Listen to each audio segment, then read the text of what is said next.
Mesdames et messieurs, amis de la radio-télévision nationale congolaise RTNC2, ce soir, dans le cadre de votre émission Allo Docteur, je reçois la crème, je vais être modeste, je reçois des Congolais modestes, mais qui certains font de la fierté de la République démocratique du Congo à l'extérieur. Ils ont décidé ensemble avec l'équipe locale pour amener leur contribution à la prise en charge de traumatisme dans l'ensemble.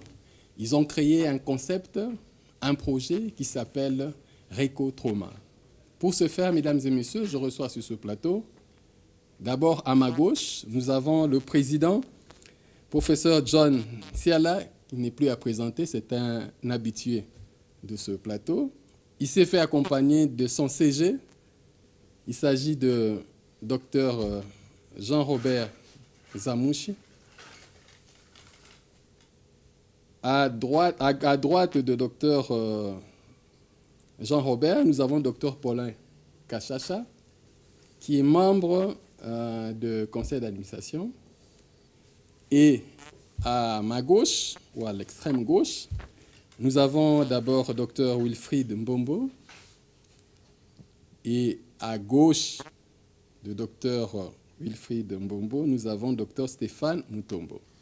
C'est avec mes invités que nous allons d'abord parler de ce concept, de ce projet, de cette idée géniale. Mesdames et messieurs, j'ai eu la chance de participer dans certains ateliers. C'est très intéressant, à la fois pour le personnel soignant, mais aussi pour monsieur, madame, tout le monde. Monsieur le Président, je ne veux pas vous prendre la vedette. Aujourd'hui, c'est votre soirée.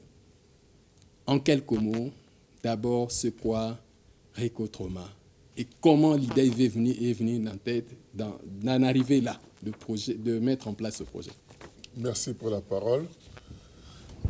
Réco Trauma, c'est le registre et réseau congolais de traumatologie grave. C'est une association à but non lucratif qui a été créée depuis 2018, mais on existait bien avant. C'est en 2018 que nous avons eu les autorisations officielles du ministère de la Santé et du ministère de la Justice. Alors, Réco Trauma, son objectif, il n'y en a qu'un, c'est de renforcer la prise en charge de traumatisés graves dans la ville de Kinshasa afin de baisser son incidence et sa mortalité qui est très, très élevée.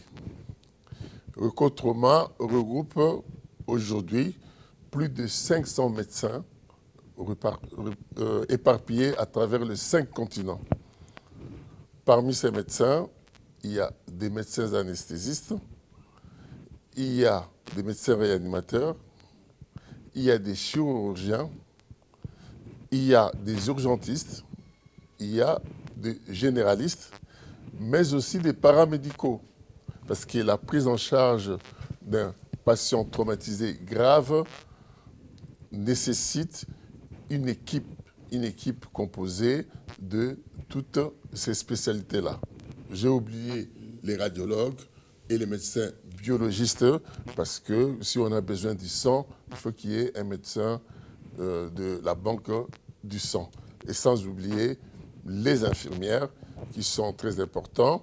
Malheureusement, dans le plateau, on a presque l'équipe qu'on appelle de traumatologie, le traumateam. Il manque que l'infirmière et l'aide-soignante. Nous avons un urgentiste, c'est le docteur Paulin Kachassa.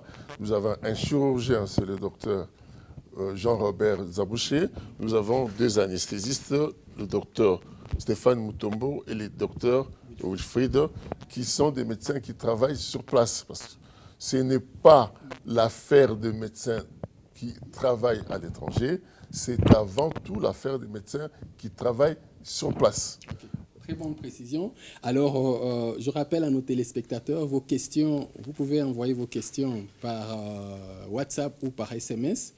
Ils sont là, ils pourront répondre à vos préoccupations liées à ce qu'on est en train de débattre aujourd'hui. Alors, cette machine, une grosse machine comme celle-ci, avec plus de 500 personnes, je ne prends pas les qualificatifs, les spécialités, Comment est organisée cette structure? C'est en forme physique, c'est en forme de plateforme, ça se passe comment? Déjà, avant tout, je voulais dire pourquoi nous avons créé cette association. Pourquoi Rico Trauma? Oui.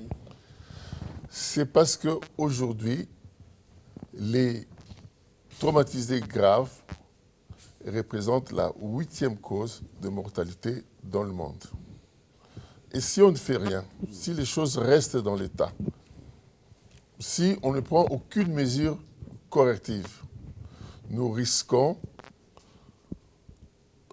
de voir les traumatismes graves monter jusqu'à la 5e place. Derrière les maladies que vous connaissez, les maladies cardiovasculaires comme les AVC, les maladies bronchopulmonaires, les maladies diarrhéiques. À la 5e place, mais c'est déjà aujourd'hui la première cause de mortalité chez la population âgée de 19 à 29 ans. La population âgée de 19 à 29 ans représente dans notre contexte un jeune homme de 24 ans qui, pour nourrir sa famille, a acheté une moto. Et c'est avec cette moto qu'elle fait ce qu'on appelle le moto-taxi ou le Wewa. Et qui va connaître un accident et qui va mourir alors que c'est lui qui nourrit sa propre famille d'abord, c'est sa femme et ses enfants, mais qui nourrit aussi ses parents.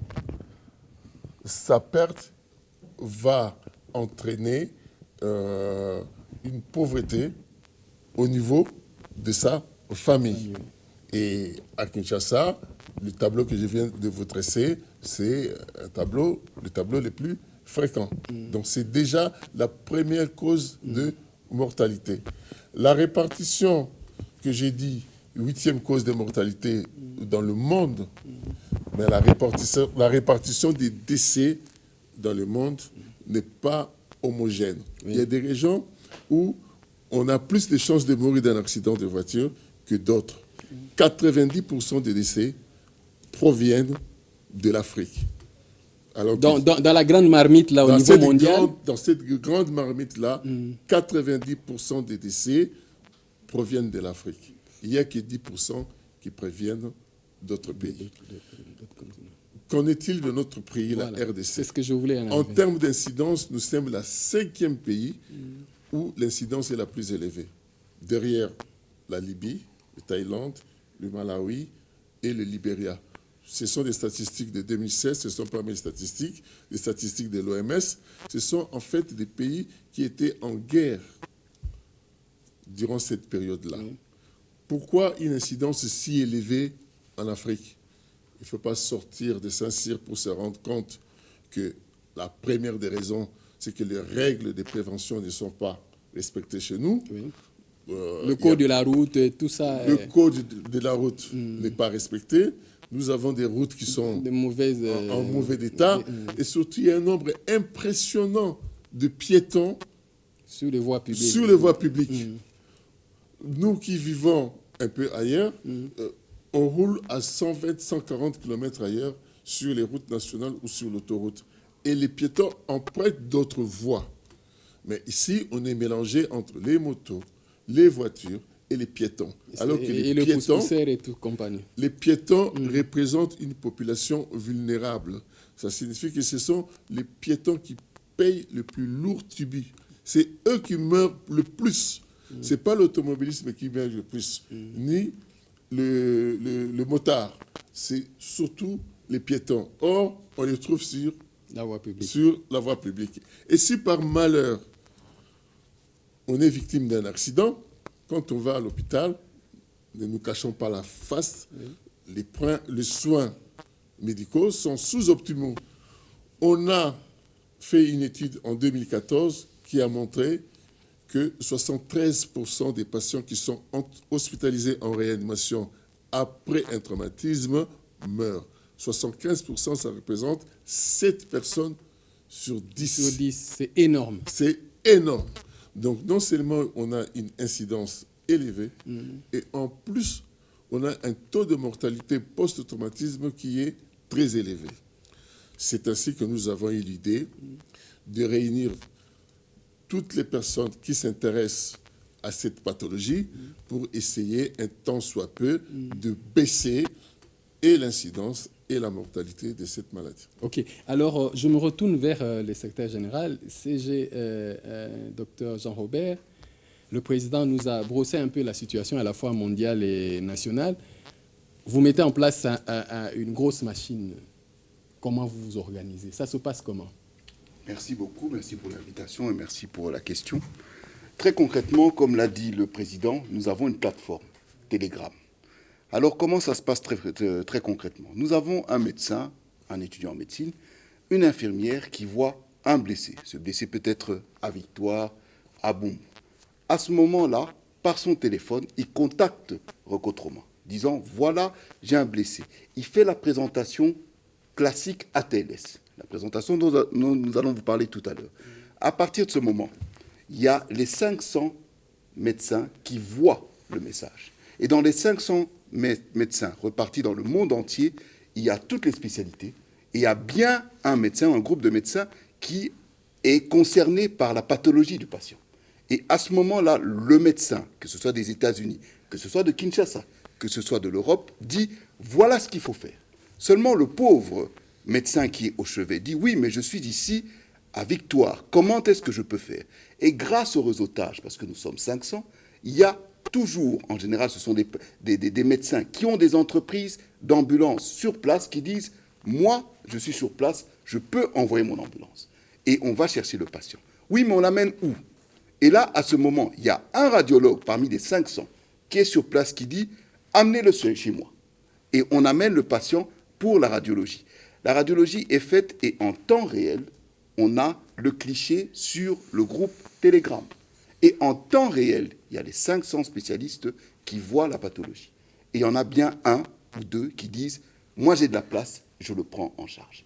Mais seulement le prendre en charge, comment est-ce qu'on l'amène du cabinet de radiologie jusqu'à l'endroit? Oui. Et là, c'est l'ambulancier qui est de Kinshasa qui dit « moi je peux le faire ». Et donc, comme le disait le professeur Nsiala, on voit la force du réseau. C'est le fait d'être ensemble, finalement, toutes nos skills, toutes nos forces que l'on met petit à petit et on arrive à sauver le patient. Et c'est comme ça, le professeur John parlait d'une mortalité à 73%. Nous sommes descendus actuellement, pour les patients qui ont fait l'objet d'une prise en charge sur le site, à une mortalité de 39%. Ok, donc je parle de l'hypothèse qu'au départ, avant les actions des Recotroma, nous étions à un seuil de 75%. Et je vais même être précis, 75% c'était en 2017. En 2014, nous étions à 90%.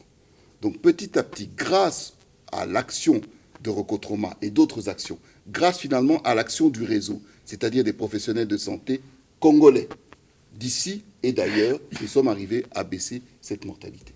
Mais comme le disait le professeur, c'est sur place. Oui. Ce sont nos collègues sur place qui font les choses. Ce n'est pas nous. Ceux de l'extérieur donnent un avis, logistique, expertise, aident parfois financièrement, mais tout se fait sur place. Ok. Docteur Paul, voilà. Maintenant, nous sommes au niveau des casus, des cas concrets. Il en a donné tout à l'heure un cas. Mais comme urgentiste, ça s'intervient, vous intervenez à quel moment? Est-ce que c'est au niveau de l'évacuation de malades de l'endroit de l'accident, par exemple, à l'hôpital? Ça se passe comment? Quelle est votre touche particulière dans cette grande machine? La touche particulière, je ne sais pas comment il faut la qualifier, je ne sais pas comment il faut la définir. Il est vrai qu'après, ça dépend du contexte dans lequel on se trouve. À Kinshasa, il est évident que les choses seraient totalement différentes de ce que l'on peut faire à l'extérieur. Après, je dirais que les moyens ne sont pas du tout les mêmes, et c'est ce qui fait toute la différence. Alors, après, une fois qu'on a dit ça, ça ne veut pas dire qu'il n'y a pas même un tout petit préhospitalier à Kinshasa, en RDC. Ça existe quand même, mais avec effectivement les moyens de bord, avec ce que les gens ont comme sensibilité par rapport à un événement comme celui-ci, c'est-à-dire une action de la voie publique.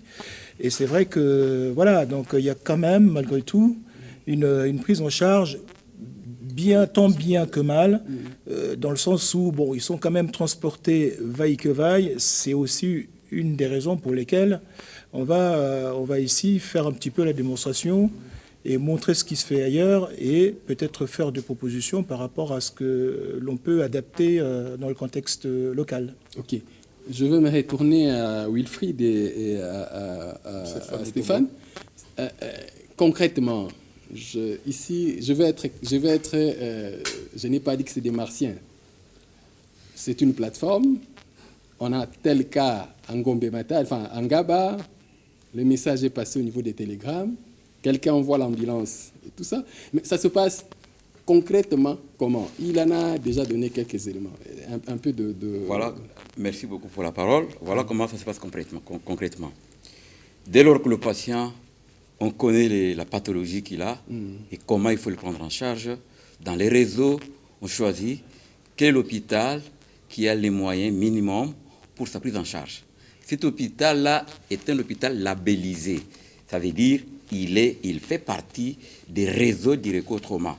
Et on connaît dans cet hôpital-là le médecin qui sont chargés de la prise en charge de ces patients-là, comme on l'appelle les traumatismes, comme les leaders pour cet hôpital-là. Il est contacté, il sait qu'on va m'amener un patient qui a un traumatisme de l'abdomen et que pour le traumatisme, il faut une intervention chirurgicale. C'est lui qui, localement, maintenant, va se dire traumatisme abdominal, intervention chirurgicale, j'ai besoin d'un chirurgien qui a la capacité d'ouvrir le ventre de quelqu'un. J'ai besoin d'un anesthésiste qui est capable d'endormir un patient qui a un problème abdominal.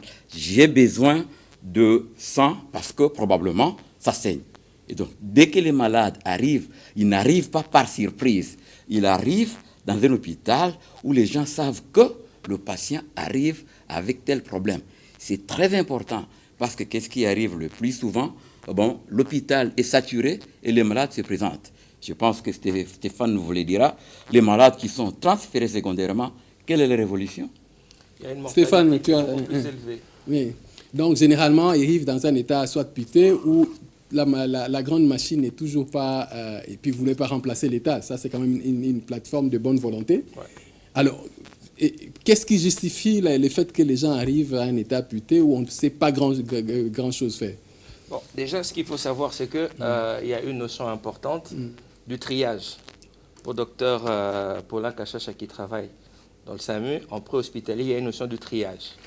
Parce qu'en fonction de votre évaluation initiale, vous devez classifier votre patient. Est-ce que c'est un patient qui est instable? C'est un patient qui est critique? C'est un patient qui est stable? En fonction de ça, il y a un algorithme qui fait que le patient doit être orienté vers le centre qui est adapté à sa prise en charge. Mais ce qui se passe le plus souvent, la prise en charge préhospitalière, elle est existante quand même dans notre contexte, mais elle n'est pas médicalisée. C'est le bon samaritain qui a été témoin de l'accident qui décide de conduire le traumatisé vers le centre qu'il juge, lui, capable de prendre en charge. Plus proche de l'endroit. Mais en général, ce n'est pas le centre qui est adapté. Et donc, lorsqu'on va l'emmener dans ce centre-là, la phrase commune que l'on connaît dans notre contexte est « Zakanabi sauté ». Et de là, le patient va être redirigé vers un autre centre. Mais dans la prise en charge des traumatisés graves, il y a un contexte important qui est celui de l'heure d'or ou la golden hour. Le patient doit arriver à l'hôpital dans l'heure qui suit le traumatisme. Et on sait que chaque retard dans le transfert augmente la mortalité.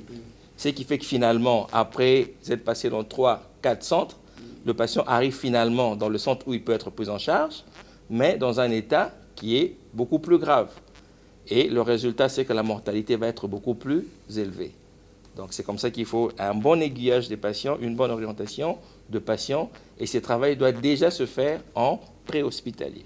Okay. Moi, j'aimerais compléter justement pour dire comment ça doit se faire dans des bonnes conditions. Voilà. Idéalement, ça devait se passer comment? Dans l'idéal, il faut avoir un réseau de soins qu'on appelle un trauma system chez les anglo-saxons. C'est une filière de soins. Et pour avoir une filière de soins, il faudrait qu'on sache, dans notre ville de Kinshasa par exemple, quels sont les hôpitaux qui existent et quelles sont leurs capacités. Il faut les catégoriser en fonction de leur plateau technique. Qu'on sache que si un patient a un traumatisme crânien, je n'ai rien contre l'hôpital de Kitambo, je ne connais même pas leurs capacités, mais tout simplement, ce n'est pas la peine de l'amener là-bas parce qu'ils ne font pas de la neurochirurgie là-bas. Il faut l'amener ou en Galema ou au clinique universitaire où il y a un neurochirurgien qui peut le prendre en charge. Parce que dans certaines pathologies, comme l'hématome extradural, les patients doivent être opérés dans les 6 heures. Donc si vous avez fait la ronde de plusieurs hôpitaux avant d'arriver à l'hôpital où on peut drainer cet hématome, vous avez perdu le temps. Et on sait aujourd'hui que le fait de passer par plusieurs hôpitaux comme ça avant d'arriver à l'hôpital qui est capable de l'opérer, vous augmentez les risques de mortalité. Donc, il faudrait dans la ville de Kinshasa avoir une catégorisation de tous les hôpitaux, parce que dans les systèmes, il faut que tous les hôpitaux fassent partie du système. Mais en fonction de leur spécialité ou leur plateau technique, on peut après le catégoriser en catégorie 1, ou niveau 1 plutôt, je voulais dire, c'est-à-dire l'hôpital qui est capable de prendre en charge les patients 24 heures sur 24, 7 jours sur 7, quelle que soit sa lésion. Que ce soit une lésion neurochirurgicale, une lésion cardiaque ou une lésion abdominale, il y a des spécialistes sur place qui peuvent les prendre en charge. Et les niveaux les plus bas, c'est les niveaux 4, c'est nos petits dispensaires ou des cliniques où les médecins n'est pas toujours sur place. Et dans ces cliniques-là, si jamais on amène un traumatisé là-bas, leur rôle serait tout simplement de donner les premiers secours et de transférer les malades directement sur l'attente. Mais ces premiers secours-là est nécessaire parce que dans la prise en charge pré-hospitalière, il faut identifier et traiter les détresses. Ensuite, orienter le patient. C'est ça le rôle de la prise en charge pré-hospitalière. Il faut dire que la prise en charge des polytraumatisés ne commence pas à l'hôpital. Ça commence sur le lieu de l'accident par une prise en charge pré-hospitalière. Ça continue à l'hôpital par une prise en charge intra-hospitalière. Et ça continue même après l'hôpital jusqu'à la réinsertion du patient. Donc, en pré-hospitalier, si nous avons cette catégorisation-là, on peut faire un triage pour savoir où orienter les patients. Et quand les patients arrivent à l'hôpital, il faut qu'il y ait une équipe qui soit dédiée à sa prise en charge. C'est pour ça, vous avez vu ici, c'est à peu près la composition de l'équipe qui doit attendre les polytraumatisés. Il y a un mot qui est très important dans la prise en charge des polytraumatisés, c'est l'anticipation. On dit que la prise en charge des polytraumatisés ou des traumatisés graves ne s'improvise pas. Cela signifie qu'il faut déjà anticiper. Donc à partir du moment où on sait qu'un traumatisme va arriver, l'équipe se prépare déjà dès que le traumatisme arrive, tout le monde sait ce qu'il doit faire et se met directement à réaliser son travail. À part ce triage, cette prise en charge par une équipe dédiée, cette équipe dédiée doit avoir des protocoles. C'est justement dans ce cadre-là que nous sommes venus ici, pour vulgariser ce protocole-là de prise en charge de traumatisés graves. J'en viens à ça. Alors, pour revenir un peu à Récotrauma, la machine fonctionne, on a eu quelques casus. Maintenant, théoriquement, au niveau des renforcements de capacité, est-ce qu'il y a un travail dans le sens d'améliorer ce qui se fait déjà sur place pour le faire mieux ou d'améliorer la pratique? Est-ce qu'il y a un travail qui se fait dans ce sens-là? Oui, nous avons un plan d'action et nous avons déjà commencé à les mettre en pratique. Dans notre plan d'action, nous avons prévu par commencer d'abord par la prévention. Parce qu'en médecine, on dit « vaut mieux prévenir que guérir » par la prévention. Et qu'est-ce qu'on peut faire à notre niveau? C'est des campagnes de sensibilisation sur déjà le code de la route, sur le port des casques pour les motocyclistes. On a vu même des médecins cette année, on a perdu beaucoup de médecins parce que les médecins aussi prennent la moto. On a perdu beaucoup de médecins après un accident de la route avec la moto. Mais même le médecin lui-même n'avait pas de casque. Si vous allez aujourd'hui dans la rue, vous verrez personne ne porte le casque. Donc, nous avons prévu d'abord cette campagne de sensibilisation pour essayer de baisser la prévention. Ensuite, nous avons prévu de mettre en place un système de prise en charge préhospitalière avec les moyens qui existent déjà, les ambulances qui existent déjà. Il faudrait qu'ils se mettent ensemble. Parce que c'est ça la force des réseaux. C'est la mutualisation. Il faut qu'ils se mettent ensemble, qu'on sache, par exemple, on peut avoir un calendrier, savoir que lundi, c'est telle ambulance, ce sont des ambulances privées qui est disponible, mardi, c'est telle ambulance qui est... Et former des gens à la prise en charge préhospitalière. C'est ce que nous sommes en train de faire depuis lundi. Nous étions à l'hôpital de Makala. Mardi, on était à l'INRB. Mercredi, on était, alors que c'était un jour férié, on était à l'université avec des étudiants en médecine. Aujourd'hui, nous venons de l'hôpital ex-Mamaemo et demain, nous serons à l'hôpital Galima. Donc, nous avons prévu de faire la ronde des hôpitaux et de revenir tous les 3 mois pour former des gens à cette prise en charge pré-hospitalière et intra-hospitalière. Ok, alors maintenant, comme structure, quelles sont vos difficultés? Comment, c'est quand même, ça demande de moyens pour faire tout ce que vous faites. Quelles sont vos difficultés et quelles sont les perspectives? Parce qu'on va vous laisser la deuxième partie, ça sera la partie pratique. Pour que les gens puissent, nos téléspectateurs puissent toucher du doigt la réalité. Vous permettez que... Oui, ajouter quelque chose, oui. Ce que John a fait. Donc, en fait, depuis que Reco Trauma existe, nous organisons régulièrement des webinaires avec des conférences qui sont axées essentiellement sur les traumatisés de la tête, du thorax, du bassin, de l'abdomen, pour pouvoir rendre les gens capables d'avoir un cerveau qui réfléchit pour la prise en charge de malades qui ont un traumatisme grave. Donc ça se fait régulièrement. Au minimum, tous les 2 mois, on a un webinaire qui concerne tout le monde qui sont dans les réseaux. Et même ceux qui ne sont pas dans les réseaux, qui veulent y participer, on leur envoie les liens et ils peuvent donc participer et donc élever leur niveau de connaissances sur la prise en charge des traumatismes graves. Merci beaucoup. Alors, nous étions en train de parler de nos moyens. Voilà, les moyens. Parce qu'on va les moyens de l'association. Voilà.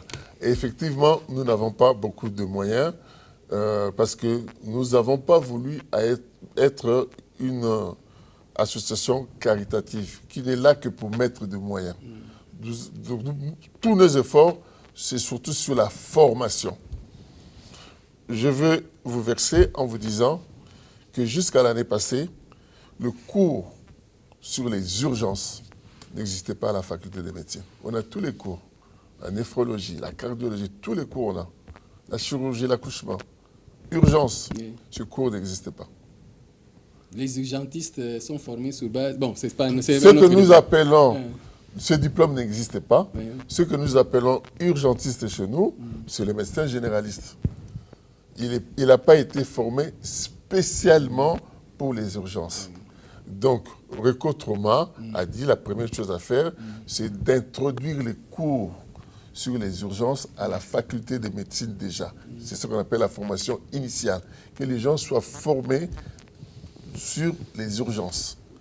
Et pour tous ces médecins qui sont déjà formés, qui travaillent déjà, nous prévoyons une formation médicale continue, sous forme de webinaire, ce qui vient de dire mon ami Wilfried, mais sous forme des ateliers que nous sommes en train d'organiser en ces moments. Mais nous n'avons pas oublié que le problème n'est pas qu'un problème de formation. C'est aussi un problème de prise en charge financière. Alors, nous comptons sur la cotisation des membres, qui n'est pas très élevée, qui n'est que de $30 par année. Avec 500 médecins, faites le calcul, vous voyez à peu près combien nous avons dans la caisse. Mais surtout, nous faisons régulièrement des cotisations spéciales pour un patient bien particulier. Si nous trouvons qu'il est vraiment dans les moyens, on dit pourquoi pas aider financièrement. Mais je vais être clair. Ça ne sert à rien que les familles nous appellent pour nous dire telle personne, nous sommes dans les besoins, on veut l'aide de Reco Trauma. Reco Trauma n'aide pas les familles. Reco Trauma aide le médecin à avoir les moyens de soigner leurs patients. Nous n'aidons pas les familles. Donc, c'est les médecins qui doivent nous contacter. Nous dire, voilà, j'ai tel patient. Présentez-nous d'abord les patients. Peut-être que c'est un problème d'expertise. Nous pouvons aider pour l'expertise. Et si vraiment, en plus, il y a un problème financier, nous pouvons aider aussi. Mais cette organisation informelle a montré ses limites. Et aujourd'hui, nous voulons passer à une formalisation de recouvrement. Nous aimerions, et c'est la demande que j'ai faite au secrétaire général, que recouvrement fasse partie des programmes du ministère de la Santé. Vous savez qu'au ministère de la Santé, pour chaque pathologie, il y a un programme. Il y a un programme de lutte contre la tuberculose, un programme de lutte contre le paludisme. Mais nous, on voudrait aussi qu'il y ait un programme de lutte contre le traumatisme grave. C'est ça la demande qu'on a fait au niveau de nos tutelles et qui nous a répondu favorablement. Nous pensons que si l'État nous soutient, pas nous donne l'argent, nous ne demandons pas l'argent, on demande tout simplement que de formaliser le fonctionnement du recouvrement, que le recouvrement devienne obligatoire, que le recouvrement devienne un organe du ministère de la Santé. Nous pourrons faire encore beaucoup plus que ce que nous faisons déjà avec nos petits moyens. Ok, ça va. On va aller rapidement à la deuxième partie. Là, je vous laisse le président pour la gestion de la partie pratique. Alors, pour cette partie pratique, nous avons voulu... Je vous interromps de 2 secondes. Il y a beaucoup de questions qui nous arrivent. On ne peut pas nous appeler. Envoyez-nous des SMS, c'est plus facile. Ça nous permet de répondre, mais aussi de travailler au même moment. Donc, des messages par SMS, pas les appels, s'il vous plaît. Président John, vous avez la parole. Alors, pour l'atelier pratique, on a imaginé un scénario qui est fréquent dans la ville de Kinshasa. Vous êtes médecin, vous allez à votre travail. On va dire sur le boulevard du 30 juin, il y a un accident.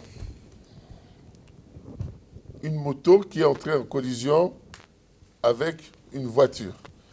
Et le motard a été projeté 5 mètres plus loin. Le motard ne portait pas de casque parce que c'est la situation la plus habituelle. Et le motard ne portait pas de casque. La question, que peut faire ce médecin? Donc, c'est sur ce scénario-là que nous allons balayer la prise en charge préhospitalière et la prise en charge à l'accueil du patient à l'hôpital, sur ce qu'on doit d'abord faire dans les meilleures conditions et sur ce que nous pouvons faire dans notre contexte. Alors, si vous voulez qu'on commence le scénario, Oui. nous avons un urgentiste parmi nous, donc celui qui va faire la plupart des gestes, mais tout le monde va passer chaque fois qu'on va arriver à l'étape où c'est lui qui doit intervenir. Oui. Alors, juste une petite précision. L'approche qui a montré son efficacité dans la prise en charge de traumatisés graves, c'est l'approche A, B, C, D, E. Ce sont les 5 premières lettres de l'alphabet et chaque lettre Correspond à un acte. correspond à un geste qu'il faut faire. Le A, c'est les airways, c'est-à-dire le voie respiratoire, parce que ce sont des mots qui sont en anglais, c'est le voie respiratoire. Donc, il faudra d'abord s'intéresser aux voies respiratoires. Le B, c'est le briefing. Ensuite, s'intéresser à la respiration de ces patients. Le C, c'est circulation, s'intéresser à l'état cardiovasculaire de ces patients. Ensuite, le D, disability, s'intéresser à l'état neurologique de ces patients. Et après les E, c'est l'exposure, c'est-à-dire déshabiller les patients complètement et faire un examen complet de la tête aux pieds. Alors, Paulin, qui est médecin urgentiste, 30 ans d'expérience au SAMU. On imagine que notre mannequin, je ne sais pas si à la télé on le voit très bien. On le voit, le caméraman. Voilà, on imagine que notre mannequin, c'est la victime. Oui. Comment réagissez-vous? Déjà dans des conditions optimales, après, comment on peut faire dans les conditions de Kinshasa? Alors, c'est très simple. Dans les conditions optimales, dans les conditions idéales, avec des moyens beaucoup plus importants, C'est sûr, déjà d'une, on va arriver avec une ambulance. Avec le micro, c'est mieux. Oui, déjà, je répète, donc, dans les conditions optimales de prise en charge avec les moyens sophistiqués qui peuvent être mis à disposition, et qu'on arrive en ambulance médicalisée, c'est une ambulance à réanimation dans laquelle il y a beaucoup de matériel pour la prise en charge des traumatisés graves et même pour d'autres pathologies. Pour le cas présent, c'est une longue démonstration, mais on va essayer de faire plus simple pour laisser la place aux autres collègues. Mais moi, en tant que médecin urgentiste, je vais arriver sur un traumatisé grave tel quel. Tu me tiens le micro. Bon, déjà d'une, pour commencer, pour ce qui est de la séquence ABCDE, donc la première des choses à faire, alors évidemment quand on arrive sur intervention, ce qu'il faut c'est éviter les suraccidents, il faut sécuriser l'endroit, s'annoncer aux gens, là c'est pour le contexte quinois, mais si on est à l'extérieur, bon nous avons déjà les pompiers, on a la police qui est sur place, et de toute façon tout est déjà balisé pour que le travail se fasse correctement sans qu'il y ait d'autres accidents, qu'il y ait des gens qui soient en plus blessés. Donc lorsque je vais arriver là, je trouve ce patient qui est au sol. La première des choses à faire, c'est effectivement vérifier, libérer la voie aérienne supérieure. Et là, on est toujours dans la lettre A de la séquence ABCDE. Donc, rechercher s'il y a du corps étranger, s'il y a de la boue, s'il y a le dentier qui a été ravalé au moment du choc. Et puis, il faut retirer pour libérer les voies aériennes supérieures. Et en même temps, donc, il faut rechercher la respiration en posant bien comme il se doit l'oreille autour des orifices nasaux et autour de la bouche, tout en inspectant la cage thoracique et vérifier si les mouvements respiratoires, si le traumatisé grave a des mouvements respiratoires. Alors, si ceci est bon, c'est-à-dire que par le même coup, on a fait et la lettre A et la lettre B. Alors, dans la A, il y a aussi ce que l'on appelle il faut effectivement mettre un collier cervical rigide pour maintenir la tête, parce que le déplacement intempestif d'un traumatisé grave, et notamment au niveau du rachis cervical, peut causer des lésions très importantes et des lésions même dramatiques. Le patient peut se retrouver avec une tétraplégie, c'est-à-dire en fait une paralysie des 4 membres, et puis ça c'est préjudiciable pour son avenir. Donc ce qu'il faut faire, c'est en effet alors à l'aide peut-être d'une ou deux personnes, en tout cas ce qu'on fait, nous on a les pompiers, c'est-à-dire que nous avons quelqu'un, alors quelqu'un qui va retenir la tête, bien comme ça, solidement, sans qu'elle bouge. Tu peux même mettre les doigts en crochet.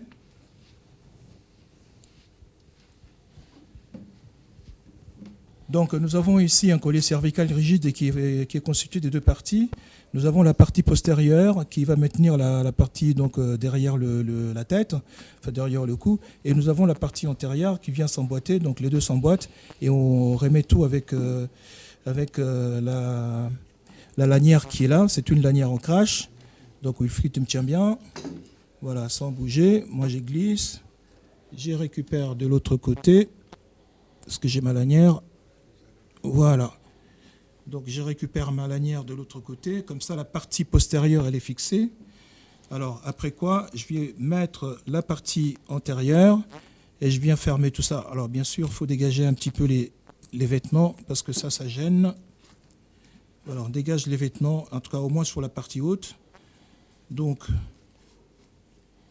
Et donc derrière, je viens fixer mon collier bien comme il se doit en tirant sur la lanière. C'est des lanières en scratch qui font que finalement, en mettant de chaque côté, on a fixé le cou de notre patient et ça lui évite des complications sur son rachis cervical. Bon, là, on était sur le A. Le B, on l'a fait parce qu'on a vu qu'il avait des mouvements respiratoires. Donc, on va passer au C. Alors, ce qu'on va rechercher au C, à la lettre C, c'est effectivement... Juste pour être beaucoup plus précis, donc on respecte la séquence A, B, C, D, E. En A, ce qu'il faut rechercher, c'est si les patients ont les voies respiratoires dégagées ou pas dégagées. dans les conditions optimales. Si jamais il y a des sécrétions dans la bouche, tout ça, il faut les aspirer. S'il y a des dentiers, tout ça, il faut les enlever pour dégager les voies respiratoires. Surtout ne pas mettre la tête en hyperextension parce que vous risquez d'aggraver des lésions du rachis cervical si jamais il y a des lésions du rachis cervical. Et pour éviter justement d'aggraver ces lésions, on met ces colliers cervicales. Et en même temps, maintenant, on passe à la lettre B qui est le briefing. C'est là où on vérifie si les patients respirent ou ne respirent pas. Mais dans les conditions optimales, on a des moyens en dehors de la clinique qui sont des moyens beaucoup plus précis. Entre autres, je laisse notre urgentiste continuer. Alors, pour ce qui est de la respiration, c'est vrai, il faut calculer la fréquence respiratoire de notre patient, voir s'il est polypnéique ou pas, s'il a une respiration rapide. Par ailleurs, puisqu'il est monitoré, naturellement, tout ceci s'est fait en même temps. C'est pas qu'on fait étape par étape. Tout ceci est fait simultanément. Cette séquence, elle est simultanée parce qu'on redoute, en effet, la gravité de notre patient. C'est la fréquence respiratoire, il faut la compter, rechercher donc la saturation. Et s'il y a eu une désaturation, c'est-à-dire une chute d'oxygénation dans le sang, il faudra lui mettre effectivement au commencer l'oxygénation et on verra par la suite son état neurologique s'il permet qu'on fasse une intubation ou non. Voilà, donc on est toujours au point B. Oui. Il faut ausculter votre patient. Il faut même à l'inspection déjà regarder si jamais... Il faut déjà regarder à l'inspection si le thorax se soulève correctement. Il faut percuter pour savoir si vous avez un tépanisme, une matité. Il faut l'ausculter. Ça, c'est les conditions du SAMI à Paris parce que vous venez avec un camion et vous venez avec tous les matériels. Mais pour le médecin congolais qui se rend à son travail, qui a juste un sac, il n'a rien de tout ça. Qu'est-ce qu'il peut faire sur le A? Alors, s'il n'a rien de tout ça sur les A, c'est ce que j'ai dit. C'est vrai que il faut juste enlever les corps étrangers s'il y en a pour libérer les voies aériennes supérieures. Deuxièmement, le geste que j'ai fait, c'est-à-dire rechercher le souffle en mettant bien l'oreille au niveau donc des orifices nasaux et également au niveau de la bouche pour écouter, voir s'il y a un souffle qui sort, s'il y a une respiration.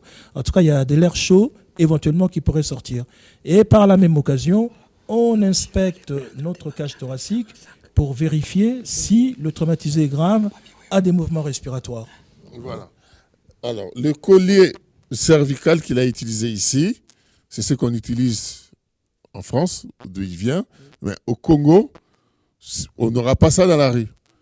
On peut se débrouiller pour fabriquer un collier de fortune avec un carton qu'on met de deux côtés ou même deux sacs de part et d'autre pour que le malade ne puisse pas bouger la tête de gauche à droite. Sinon, vous demandez à une personne de garder sa tête. Sinon, vous demandez à une personne de garder sa tête dans l'axe de la tête, du cou et du tronc pour qu'il ne bouge pas. Alors, ce qu'on peut faire, c'est deux sacs de ciment de part et d'autre ou du carton découpé selon l'anatomie et puis resserré avec une ficelle. Voilà. Ouais. C'est les moyens de bord. Alors, comme notre patient, je ne l'ai pas dit, était inconscient. Ah. D'accord, oui.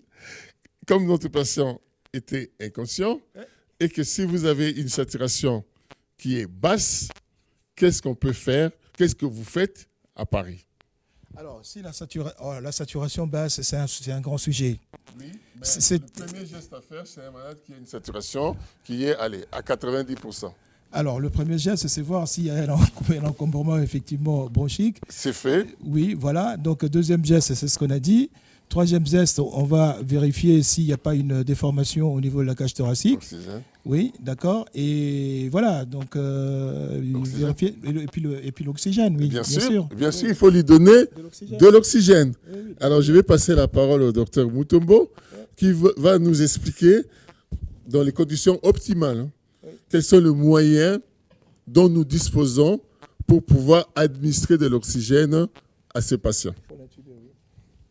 Non, oxygénation d'abord. Alors, dans les conditions optimales, ce dont on va avoir besoin pour donner de l'oxygène à notre patient, c'est d'avoir une source d'oxygène.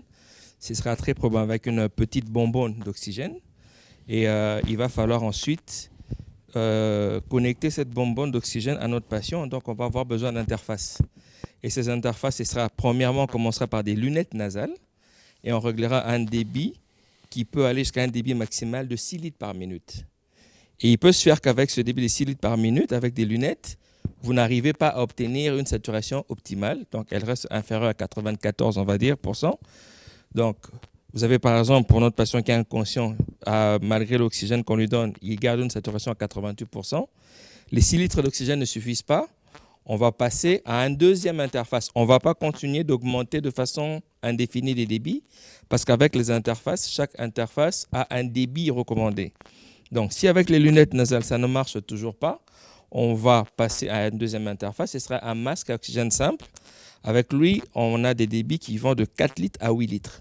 Il n'est pas recommandé d'utiliser des débits inférieurs à 4 litres parce que sinon, le patient risque de réinhaler son CO2 lorsqu'il est en train d'expirer.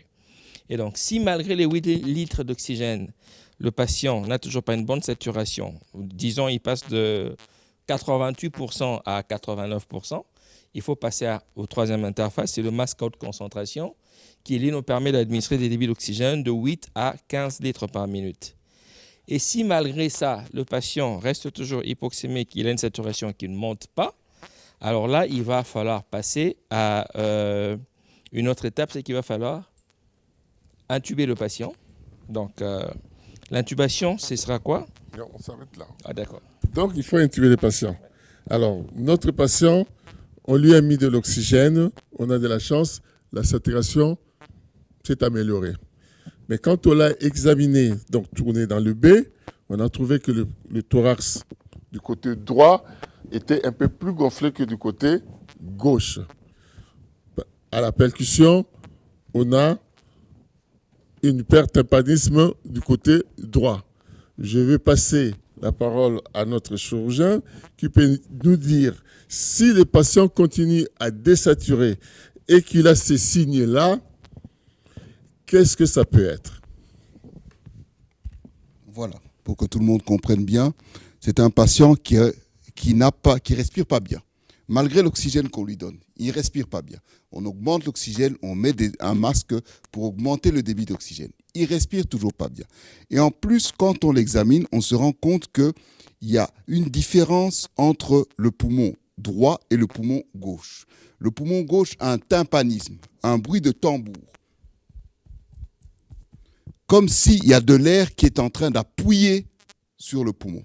Et là, ce qu'il faut faire pour sauver ce patient qui ne respire toujours pas malgré l'oxygène qu'on met, vous prenez une petite aiguille, vous mettez au niveau du deuxième espace intercostal pour sortir cet air. Et comme ça, l'air qui comprime le poumon va sortir et va libérer le poumon.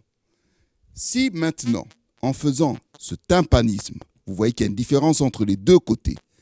D'un côté, je dis que ça avait un bruit de tambour. Mais au contraire, ça n'a pas un bruit de tambour. Ça a plutôt un bruit mat, un bruit de remplissage, un bruit qui est plutôt plat que les médecins connaissent. Donc ça veut dire qu'il n'y a pas de l'air, mais il y a plutôt du liquide. Et si en plus le patient se déglobulise, donc il y a du sang. Et à partir de ce moment-là, vous mettez un drap pour sortir le sang, pour que ce sang puisse libérer le poumon. Mais attention, ce sang ne doit pas continuer à couler jusqu'à vider le patient, parce qu'on n'a que 5 litres. Et donc là, ce sang, quand il y a 1 litre de sang dans votre drain, 1 litre de sang, ou bien 250 cc par heure pendant 3 heures, on va dire ça, il faut clamper le drain et aller au bloc opératoire pour opérer et aller voir ce qui saigne et le clamper. Voilà. Bien sûr, quand il y a de l'air autour du thorax, quand j'ai mis ma petite aiguille, après je mettrai un bon drain pour pouvoir continuer à soulager le patient. Voilà. Merci beaucoup, Jean-Robert. Alors, nous avons de la chance pour notre patient. C'était un pneumothorax qui a été drainé et la saturation s'est améliorée. Et donc, on peut passer maintenant à l'étape d'après. L'étape d'après, c'est C. c'est pour circulation. Et qu'est-ce qu'on fait quand on arrive à cette étape-là? Alors, quand on arrive à la lettre C, ce qu'il faut rechercher, c'est la fréquence cardiaque, voir si le patient est tachycarde, c'est-à-dire avec une fréquence cardiaque supérieure à 100, voire 110. Ça peut même aller jusqu'à 130. Il faut effectivement mesurer sa pression artérielle. S'il est en état de choc, bien sûr, il aura une pression artérielle qui sera inférieure à 90 mm de mercure. Il faut rechercher si, en effet, c'est un patient qui a une hémorragie extériorisée, celle-ci pouvant être sur une fracture d'un membre, ça peut être sur un fémur qui est cassé, ça peut être sur... Effectivement, pour notre patient, il y a une fracture ouverte, c'est-à-dire l'os est dehors et il est en train de saigner de sa jambe droite. Qu'est-ce qu'on peut faire dans ces conditions pour arrêter cette hémorragie? Dans les conditions optimales, c'est vrai qu'il faudrait peut-être poser un garrot, effectivement un garrot tourniquet, parce que c'est ce qu'on a. Tout dépend de l'endroit qui saigne, parce que bon, les saignements artériels sont les plus dramatiques. Et généralement, c'est vrai qu'au décours desquels les gens décèdent parce qu'ils font des hémorragies massives. Mais ce qu'il faut, c'est en effet faire un garrot. C'est-à-dire qu'il faut mettre un garrot, tout dépend où se situe la fracture ouverte. Tiers moyen du fémur. Alors, si c'est tiers moyen du fémur, il faut mettre le garrot légèrement au-dessus et certainement pas à l'endroit où c'est cassé. Donc, il faudra placer le garrot entre le tiers moyen et le tiers supérieur. Donc, en effet, il faut mettre le garrot à cet endroit-là. Voilà, le plus proximal possible. Tout à fait. Mais dans les conditions de Kinshasa, où c'est un médecin qui va au travail, qui n'a aucun matériel, qu'est-ce qu'il peut utiliser comme moyen de bord pour pouvoir arrêter cette hémorragie? Parce que sinon, s'il ne fait rien, ce malade n'arrivera pas vivant à l'hôpital. Nous sommes entièrement d'accord, mais enfin bon, le garrot est universel. Je veux dire, on peut faire un garrot avec pas forcément tout et n'importe quoi. Bon, il y a des gens qui pourraient découper le vêtement du patient et en faire avec un garrot. Il y a ceux qui vont utiliser peut-être un pagne, mais bon, ils vont utiliser des moyens de fortune. Mais le meilleur moyen quand même dans des conditions comme celle-ci où en effet on n'a pas de matériel, c'est de récupérer des chaussettes, les nouer et puis faire un garrot bien comme il se doit. Voilà, donc parce que là, il faut... Voilà, ça tombe bien. Oui. Moi, j'ai des chaussettes. Moi, j'ai des chaussettes. Alors, faites votre garrot avec mes deux chaussettes que les téléspectateurs voient bien ce qu'on peut faire avec le moyen de bord. Bien sûr qu'en France, vous avez des garrots tourniquets. Et voilà, vous avez du matériel adapté. Au moins de Kinshasa. Au moins de Kinshasa. Vas-y. Est-ce que la caméra voit bien comment? Vous avez montré les chaussettes avant de... Comment on appelle une... J'ai fait une main comme ça. Voilà. Bon. Nouez les deux chaussettes ensemble. Désolé pour tes chaussettes. Des chaussettes en nylon, ça rend mieux, je pense. Voilà, donc il suffit de faire cela et hop. Donc il faut nouer le plus fortement possible. Il y a une autre technique qu'on pourrait éventuellement faire, c'est prendre... Non, finissez déjà celui-là. Ah, celui-là, d'accord. Micro pour lui. Donc voilà, j'ai fait mon nœud. Et ça, voilà, c'est la meilleure matière pour obtenir un garrot qui soit ni trop serré ni trop peu serré, enfin qui a un serrement efficace pour stopper l'hémorragie. Quand on n'a pas des CHU, quand on n'a pas de pansements compressifs et quand on n'a pas de garrots tourniquets, voilà ce que l'on peut faire. Voilà. C'est la question que je vais poser au docteur Wilfried Mbombo. Si malgré les garrots, on a déjà arrêté l'hémorragie et que notre patient continue à désaturer, non, plutôt il a une tension qui est basse, qui était au départ à 9, maintenant nous sommes à 7 de tension. Dans les conditions optimales, que faut-il faire? Dans les conditions optimales, lorsque le malade a une tension basse et qu'on ne voit pas un saignement extériorisé, on s'est dit que certainement le sang sort quelque part dans le corps du malade, soit dans la tête du malade, mais dans la tête, on ne peut pas perdre une grande quantité de sang, soit dans le thorax, ça c'est possible de voir une grande quantité de sang, mais surtout au niveau du ventre. Du ventre, il y a des compartiments. Il il y a le compartiment intra-péritonéal et le compartiment extra-péritonéal. À ces moments-là, dans les conditions idéales, il y a un moyen simple et très rapide pour pouvoir mettre en évidence ces saignements qui est dans le corps du malade, le plus souvent qui est dans l'abdomen. Et pour cela, on va faire on fait un examen qu'on appelle le FAST. Ça signifie Focused Assessment Sonographia of Trauma. C'est un examen échographique qui a pour objectif de répondre à une question. Est-ce que dans le ventre du patient, il y a du liquide ou il n'y a pas du liquide? Je prends ma sonde d'échographie, je place en dessous du sternum en orientant vers le cœur. Je sais voir comment le cœur bat et autour du cœur, normalement, il n'y a pas beaucoup de liquide. Si je vois des liquides qui apparaîtra comme une structure noire, j'ai dit qu'il y a un épanchement. En même temps, je passe du côté droit, je mets ma sonde, elle me voit le foie et le rein, et entre le foie et le rein, normalement, il n'y a rien. Si je vois qu'il y a un liquide noir, donc une structure noire entre le foie et le rein, j'ai dit qu'il doit y avoir un épanchement. En même temps, à côté du foie, il y a le diaphragme au-dessus, et je peux voir s'il y a un épanchement au niveau de la cavité pleurale dans le thorax. J'ai fait également la même chose à gauche pour voir la rate et le rein gauche. Entre les deux organes, on ne doit rien avoir. Si je vois qu'il y a une structure noire, c'est que c'est du liquide, c'est un épanchement. Et pour finir, je descends en dessous de l'ombilique avec ma sonde. Je peux voir, normalement à ce niveau-là, on ne peut voir que la vessie, qu'il y a les urines. Mais si, en dehors de la vessie, je vois encore derrière la vessie des structures noires, je me dis, ah, il y a un épanchement.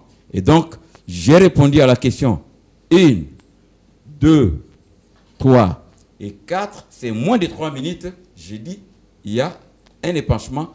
Et fort probablement, j'ai dit au chirurgien, alors probablement, il faut qu'on aille au bloc opératoire pour faire l'hémostase chirurgicale. Mais dans les conditions idéales, il y a une possibilité d'autres hémostases, comme l'artérioembolisation, mais que nous n'avons pas encore dans notre pays. Et donc, nous, en général, ce sera le bloc opératoire pour faire l'hémostase, arrêter les saignements. Merci pour votre contribution. Paulin veut ajouter quelque chose?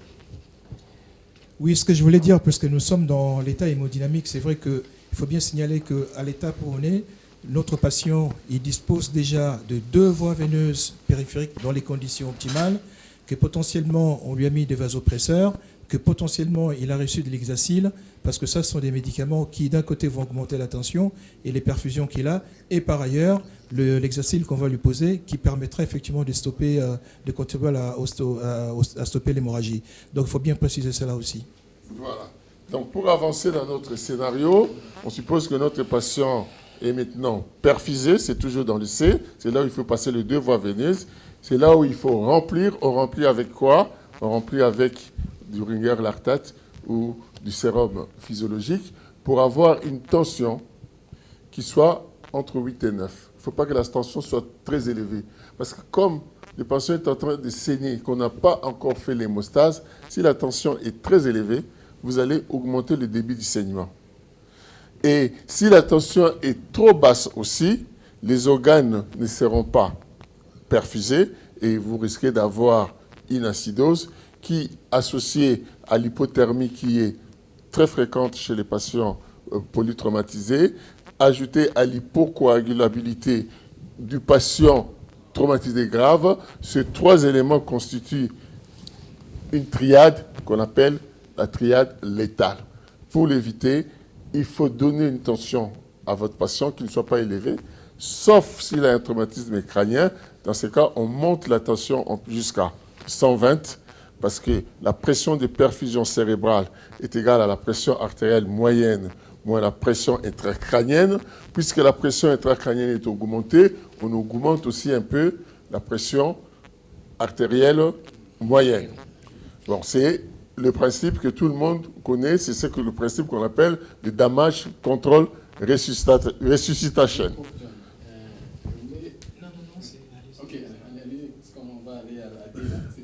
C'est déjà vous allez vite là. Non, il y a 2 scénarios dans le C. Il est stable, on passe à D. Il est instable et qu'on a trouvé du sang, on passe au bloc opératoire. C'est là où interviennent les chirurgiens, chez les patients instables, où on a trouvé soit du sang dans le ventre, ou on l'a trouvé dans le thorax, ou on l'a trouvé en rétropéritonéal. C'est lui qui va nous dire maintenant comment il fait pour arrêter cette hémorragie-là. Jean-Robert, tu as la parole. Voilà, donc bien retenir A, B, C, D, E. A, on a enlevé ce qu'il y avait dans la bouche, éventuellement. B, le patient respire. Et C, le patient est en train de saigner.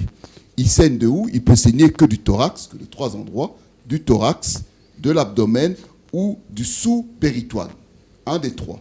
Si c'est au niveau du thorax qui saigne, on fait ce qu'on appelle un clamshell, c'est-à-dire une thoracotomie de sauvetage. On ouvre en dessous du mamelon, donc au 4e espace intercostal, comme ça, et on ouvre le thorax, et donc le patient est toujours couché. Cette incision, elle prend 5 minutes. On ouvre le sternum, on ouvre, et on va voir ce qui se passe. En général, c'est du sang qui a autour du cœur et qui empêche le cœur de s'expandre. C'est au niveau du péricarde. Le cœur est une enveloppe qu'on appelle le péricarde. Donc quand on ouvre, on voit bien que le cœur a du mal à s'expandre. On ouvre l'enveloppe et là, ça va mieux. Si c'est au niveau du ventre, comme l'a dit le docteur Mbombo, il dit « Ah, il y a du sang dans le ventre ». Il n'y a que 2 organes qui peuvent saigner de manière importante dans le ventre au point qu'on perde les 5 litres qu'on a. C'est soit la rate, et si c'est la rate, on enlève la rate. Pour enlever la rate, en tant que chirurgien, il faut 5 minutes, pas plus. On enlève le gros haricot, on met une pince et on l'enlève et on ligature tous les vaisseaux qui viennent à la rate. Deuxième chose, c'est le foie qui saigne. Alors le foie, on en a besoin, on ne peut pas l'enlever. Alors là, on met des compresses en dessous du foie et on va plaquer le foie contre le diaphragme. Le diaphragme, c'est le muscle qui est entre le thorax et l'abdomen. On met ces compresses et on ferme que la peau. Et on laisse les compresses dans le ventre qui vont coincer le saignement. Alors c'est bizarre pour un chirurgien, mais c'est ça le damage control. On coince le foie avec des compresses. On ferme la peau et on demande au patient, au réanimateur de prendre soin du patient. Et après 2 jours, on revient, on réouvre cette peau, on enlève les compresses et tout est cautérisé. Ça, c'est pour ce qui se passe au niveau du ventre, qui est la 2e cavité qui peut contenir du sang. Si on a une cavité au niveau, un saignement au niveau du bassin, enfin du rétropéritoine, c'est la 3e cavité, sous le péritoine. À ce moment-là, on ouvre entre l'ombilic et le pubis, on ouvre et on va mettre des compresses, donc on trouve l'hématome, on n'entre surtout pas dans le ventre. On est dans cet espace qui n'existe pas, qui est virtuel. Mais à cause du saignement, cet espace s'est créé. On retire tout ce qui est hématome et on met 3 compresses d'un côté, 3 compresses de l'autre et on ferme la peau.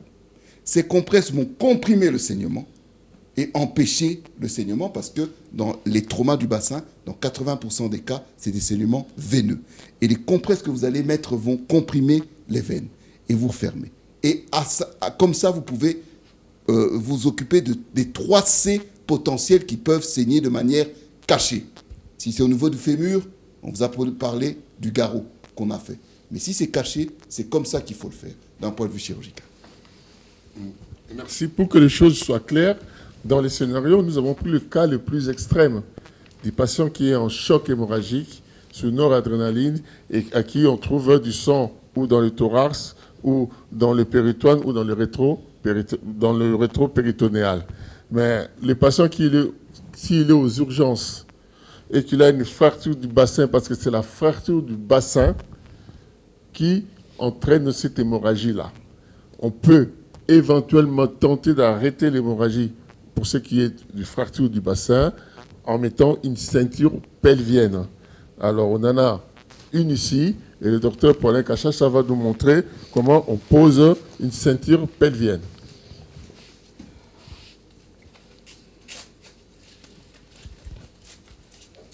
Tu peux parler en même temps.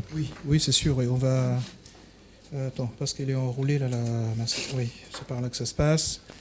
Alors le principe, il est très simple, c'est de glisser cette ceinture sous les fesses du patient et la remonter jusqu'au niveau des crêtes iliaques pour bloquer. Alors là, il faut être éventuellement, il faut être à 3, enfin 2 voire 3. Bon, on n'a pas beaucoup. À 3, oui. Bon, moi, je n'ai pas de jambes. Non, mais oui, voilà. Voilà, c'est ouais, parce qu'il faut que quelqu'un, il faudrait que quelqu'un maintienne effectivement le bassin. Alors, toi, tu récupères, John, tu peux lâcher. Là, je récupère la lanière de l'autre côté. Est-ce que tu l'as ou pas? Voilà. Voilà. L'idée, c'est dans les conditions idéales. Vas-y, encore. Voilà. Donc là, on va remonter un petit peu comme ceci. Et par là. Donc, on va venir prendre la ceinture. Comme ça. Voilà. Hop. Wilfried, tu peux lâcher. Tu prends de l'autre côté. Normalement, on est censé tirer tous les deux ensemble jusqu'à ce qu'il y ait un clip. Ça va clipser. Et une fois que ça va clipser, normalement, ça ne bouge pas. Ça bouge pas. Donc, ça doit tenir le bassin. Dans la rue, on imagine que le médecin congolais qui va à son travail, il n'a pas de ceinture pelvienne. Qu'est-ce qu'il peut utiliser comme moyen de fortune?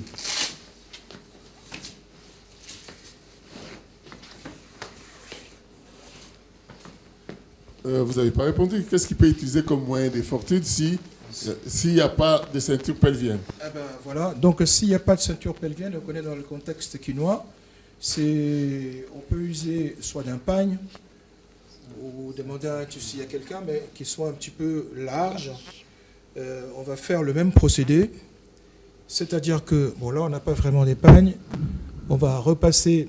C'est vraiment une mesure de contention un petit peu arbitraire, si je puis dire, mais surtout qui reste malgré tout efficace pour stopper l'hémorragie. Donc on peut se servir d'un pagne.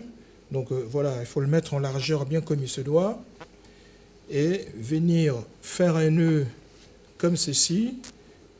Alors dans la rue, on peut toujours trouver un bâton qui nous servit, je sais pas comment, qui pourrait nous servir de.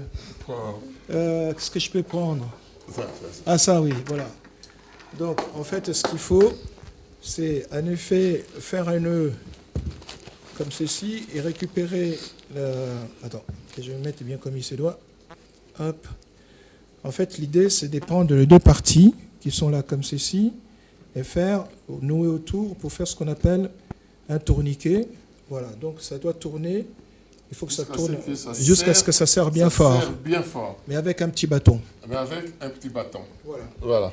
Ça, c'est dans la rue à Kinshasa. Oui. Alors, dans les cas extrêmes, c'est ce qu'il fallait faire. Oui. Mais maintenant, dans les cas où, quand vous arrivez assez et que votre patient est stable, oui, qu'il n'y a pas d'hémorragie, non, et on passe à la lettre suivante qui est la lettre D et qui signifie déshabilité. Qu'est-ce que vous faites quand vous arrivez à ce stade-là? C'est le stade neurologique de l'évaluation clinique neurologique qui consiste à rechercher ce qu'on appelle le score de Glasgow.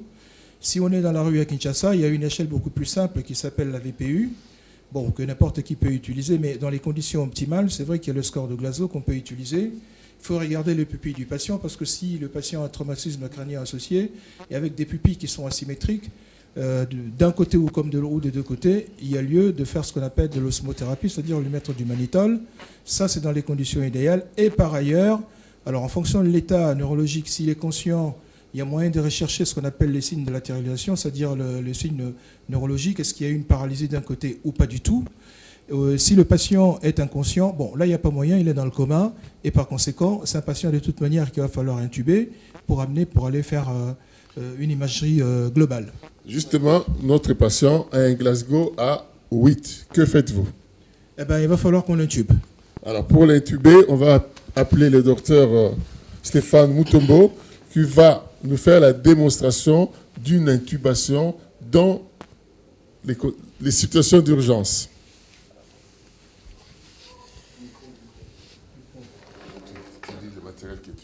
Alors, donc, notre patient qui a un Glasgow inférieur à 8, on va devoir l'intuber parce qu'il ne s'est plus protégé. ces voies aériennes supérieures. Donc, il y a un risque d'inhalation. Fais sur ça, parce que les gens ne peuvent pas ce qu'il y a dedans. Fais dedans. Ok. Et donc, on va avoir besoin d'un laryngoscope.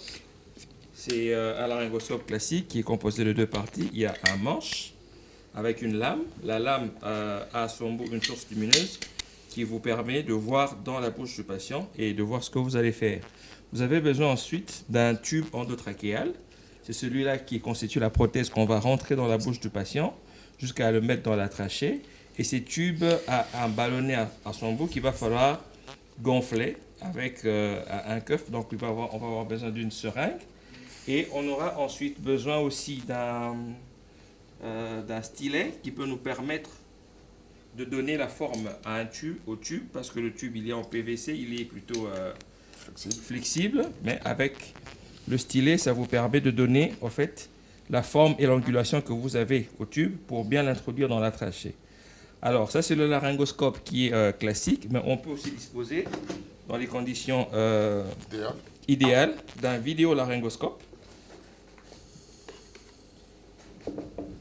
qui va vous permettre de visualiser un peu plus facilement la glotte, et vous pourrez beaucoup plus facilement introduire le tube.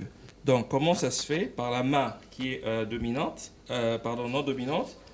vous faites entrer le laryngoscope dans la bouche du patient et vous êtes à la recherche d'un premier repère qui est l'épiglotte. C'est une sorte d'une petite langue que vous allez voir. Et dès que vous êtes là, vous mettez la lame de laryngoscope dans le sillon. Et dès que vous soulevez un peu, vous allez voir l'orifice de la trachée. Et donc là, vous prenez le tube endotrachéal que vous introduisez dans la trachée. Et ensuite, on retire le laryngoscope, on retire le mandrin. Ensuite, on peut connecter le patient. Si vous êtes en préhospitalier et que vous avez un respirateur, vous connectez au respirateur. Sinon, vous avez plutôt un ballon d'embu et ça va vous permettre de ventiler le patient. Dans les conditions de Kinshasa. Dans les conditions de Kinshasa, on peut ventiler avec un ballon d'embu, mais dans les conditions idéales, on ventile avec un respirateur. Alors, c'est que peut-être il faudrait dire, avant de passer à l'intubation, il y a une étape très importante qui est la préoxygénation, parce que vous allez devoir donner des drogues à votre patient parce que vous n'allez pas l'intuber à vif. Il faut endormir le patient. Et ces drogues qu'on utilise pour endormir le patient coupent la respiration. Et pendant toutes les manœuvres de l'intubation, le patient ne veut pas respirer. Donc il lui faudra donner des réserves dans l'oxygène pour lui permettre de supporter l'apnée qui va suivre, qui y aura pendant les manœuvres d'intubation.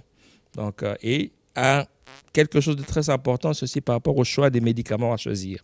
Parce qu'il y a des complications qui sont liées à l'intubation dans le contexte de l'urgence. Premièrement, il y a l'hypotension et deuxièmement, il y a l'hypoxémie sévère ou la désaturation. Donc, il va falloir s'entourer lors de cette procédure de toutes les mesures pour éviter que ces deux complications n'arrivent. Voilà. Tous ces gestes-là sont posés par l'urgentiste.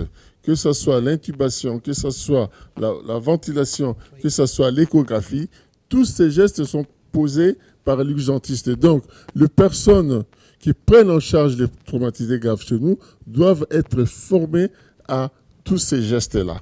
Donc, quand on arrive au point E qui est la disability, non, point D, moi je suis encore là, c'est le Glasgow qui va te dire s'il faut intuber les patients ou pas l'intuber. On intube un patient qui a un score de Glasgow inférieur à 9.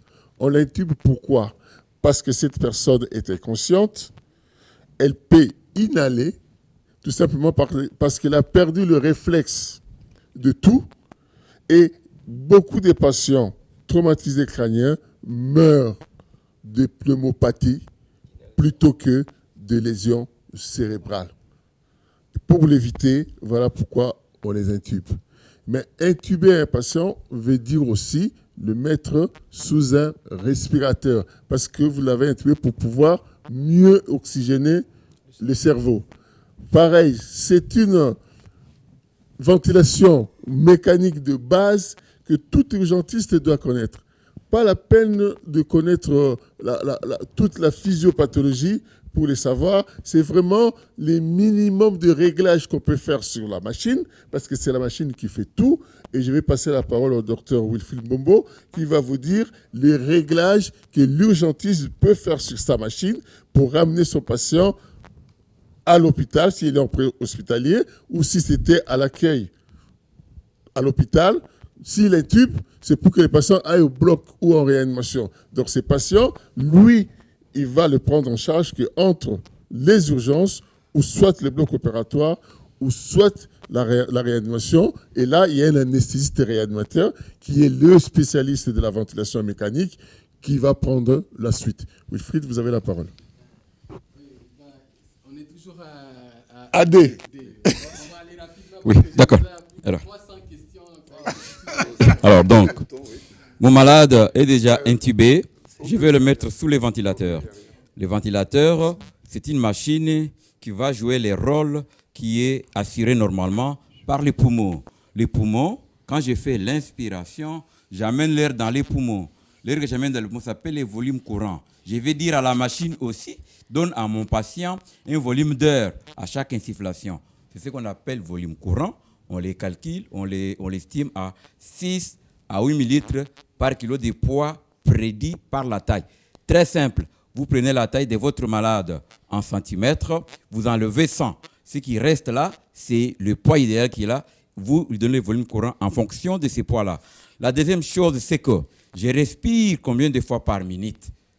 Je respire entre 16 à 20 fois par minute. Je vais dire aussi à la machine que envoie l'air dans les poumons de mon malade au minimum 16 fois par minute. Et l'air que j'inspire quand nous vivons là, il contient un pourcentage d'oxygène autour de 21%. Mais quand le malade est intubé, ventilé, 21%, ce n'est pas suffisant pour qu'il y ait suffisamment de l'oxygène dans son corps. À ce moment-là, je règle sa concentration de l'oxygène qu'il va inspirer entre 30 et 60%. Je ne peux dépasser 60% que si je n'ai pas les résultats escomptés, c'est-à-dire une saturation qui dépasse 94%. Parce qu'il faut savoir que l'oxygène est aussi toxique.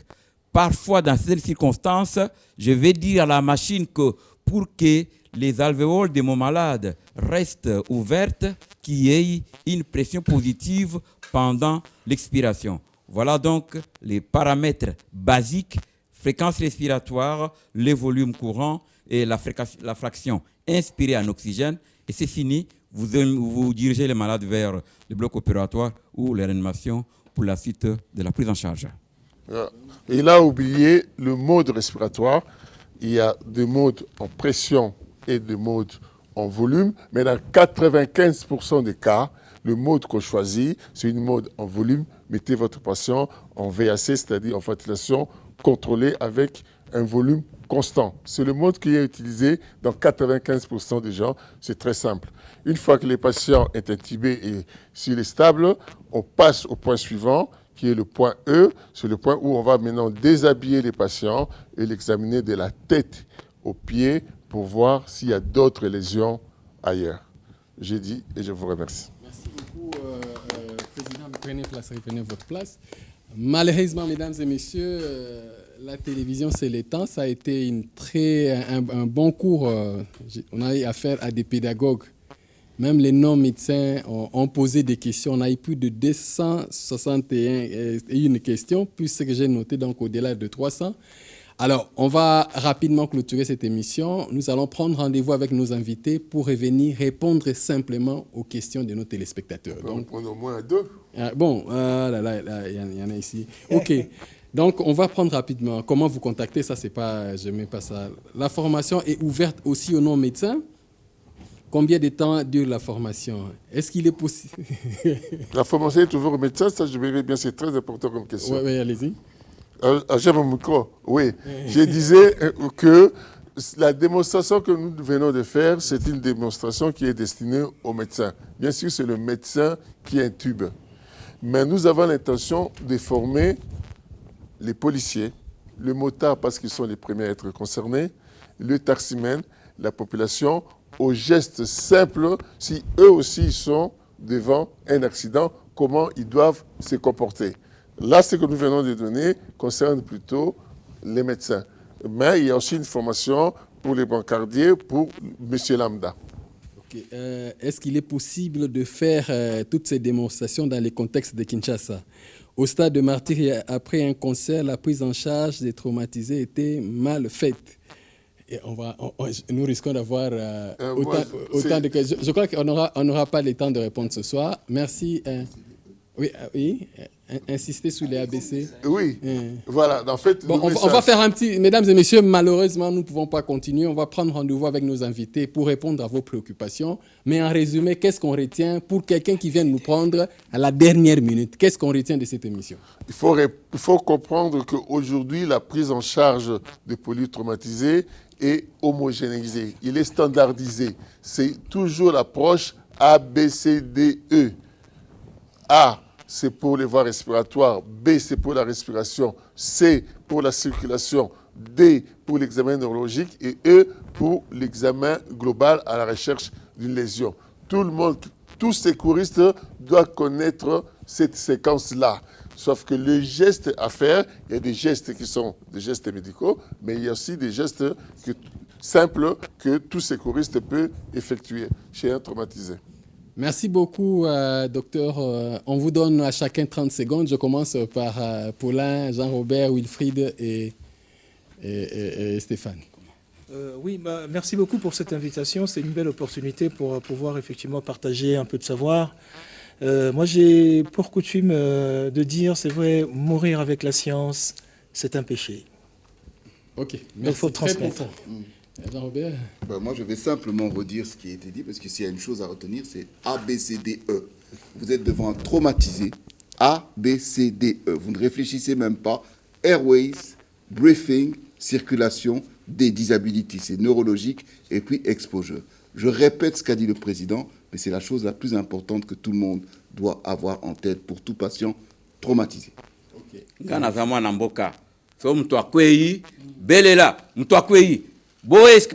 Espace comme ça, tout s'occuper dans mon accueilli. Est-ce que aza kopé mamalamu zela oyo mo pepe kendeke ezoke ndetina pumona ye et peme na ezamla zamla muté est-ce que moté mana ezobeta ezobeta te est-ce que sika moko makila ezobimate ezobimate so moni qu'est-ce que moko ezobima allez tia ata compresse tia elamba comprimer pona makila ele kalisu souté soki moyen ezali luka moyen ata moto ata taxi ata ndenge nini pona omeye na hôpital oyo ezali pene na isika accident esalami wana sikota na hôpital bato ba minganga ya solo ba recherche na ndenge sengeli.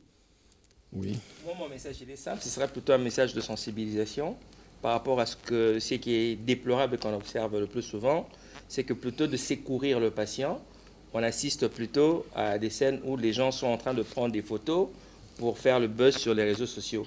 Donc il faudrait plutôt, à partir de gestes simples que l'on peut faire, plutôt porter secours à la victime que d'être là en spectateur et de se comporter en paparazzi, prendre des vidéos pour mettre sur les réseaux sociaux. Merci beaucoup à vous tous. Merci, chers téléspectateurs. On se retrouve prochainement pour répondre à vos préoccupations. Je ne vais pas les lâcher. On va les coincer pour qu'on trouve un temps dans leur agenda assez compliqué pour qu'on revienne répondre à vos préoccupations. Merci beaucoup si vous avez aimé. À la prochaine.